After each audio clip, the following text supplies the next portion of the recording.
आज की एपिसोड में अनुपमा में एक बेहद भावुक और टकराव से भरा सीन देखने को मिलेगा, जहां पराग और प्रार्थना के बीच भावनाओं का सैलाब उमड़ पड़ेगा।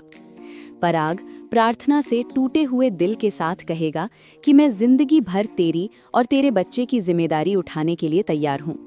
गायत्री के चले जाने के बाद मैं पूरी तरह टूट गया था, लेकिन तेरे और प्रेम के लिए मैंने खुद को संभाला, दिन रात मेहनत की ताकि तुम दोनों को एक अच्छी जिंदगी दे सकूं। तो क्या आज मेरी बेटी पर मेरा इतना भी हक नहीं बनता कि मैं उसका हाथ पकड़कर उसे रोक सकूं? ये सुनकर अनुपमा तुरंत पराग को आईना दिखाएगी और कहेगी कि आप उसे रोक नहीं रहे हैं, आप इस बेचारी को इमोशनली ब्लैकमेल कर रहे हैं। अनुपमा की ये बात पराग को गुस्से से भर देती है। वो तीखे लहजे में अनुपमा से कह देता है कि जब आप बोलती हैं तो मैं चुप रहता हूँ, अब मैं बोल रहा हूँ तो आप भी अपना मुंह बंद रखिए। पराग की इस बदतमीजी पर राही बीच में आकर कहेगी, पापा आप मम्मी से इस तरह बात मत कीजिए। इसके बाद पराग फिर से प्रार्थना पर अपनी नाराजगी निकालता है। वो कहेगा, तू गौतम के साथ नहीं रह पाई, ठीक है, तू उससे अलग हो गई, वो भी मैंने मान लिया। तूने अंश से शादी की, मैंने खुशी खुशी आशीर्वाद दिया और अंश को मौका भी दिया, लेकिन अंश खुद को साबित नहीं कर पाया। जो अच्छा पति नहीं बन सका वो अच्छा पिता कैसे बनेगा? वो तुम दोनों की जिम्मेदारी नहीं उठा पाएगा। पराग की इस बात पर अनुपमा जोरदार जवाब देगी, क्या आप ज्योतिष हैं जो ये तय कर रहे हैं कि अंश भविष्य में क्या करेगा? माता पिता तक को नहीं पता कि उनके बच्चे आगे क्या करेंगे।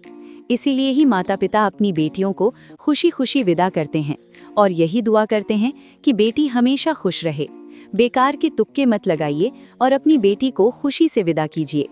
तभी बापूजी भी पराग को समझाते हुए कहेंगे, बच्चे की खुशी के लिए मान जाइए। इसके बाद प्रार्थना खुद आगे बढ़कर कहेगी, पापा मैं प्रॉमिस करती हूँ मैं आती जाती रहूंगी। लेकिन पराग गुस्से में कह देगा, नहीं मत आना। अब क्यों आएगी? ससुराल वालों को तुमने अपना लिया और हम तो तुम्हारे दुश्मन हैं। दुश्मनों के घर कौन आता है? ये सुनकर प्रार्थना की आंखें नम हो जाएंगी। वो भारी मन से कहेगी, मुझे मेरा मायका और ससुराल दोनों ही प्यारे हैं।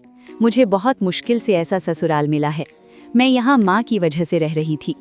प्रार्थना की ये बात सुनकर पराग ख्याति से कहेगा, देखा तुमने, मेरी बेटी यहाँ मजबूरी में रह रही थी, अपनी मर्जी से नहीं।